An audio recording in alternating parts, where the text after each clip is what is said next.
Hello everyone, আজকের পর্যায়ে আমরা দেখব পনির সাথে কোনো কোচ না থাকায় সে ঠাউর করতে পারছে না কি করবে। তাই সে কোনো রকমের জলে সাঁতার কেটে উঠে পড়বে। আর অন্যদিকে অন্য টিমের একটি মেয়ে কস্টিউম পরা সে এসে কনিকে দেখে হেসে বলবে, you have a beautiful style. আর এরপরে কনির নাম জানতে চাইলে কনি উত্তর দেবে, মাই নেম ইজ কনক চাপা পাল। আর এখানে হিয়া এবং বেলাকে দেখিয়ে মেয়েটি জানতে চাইবে যে ওরা কি ফ্রি স্টাইলার।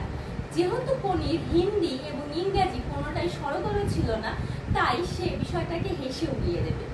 এরপর কনি তার নাম জানতে চাইলে সে উত্তর দেবে রমা যোশী। রমা যোশীর নামটা শোনা মাত্রই কনির কিন্তু মাথায় ভেসে উঠবে সত্য সংখ্যা। তার কারণ খিদ্দা এতদিন এই রমা যোশীকে টার্গেট করে কিন্তু তাকে প্র্যাকটিস করিয়েছে। সে তাড়াতাড়ি ছুটে তার নিজের রুমে যাবে।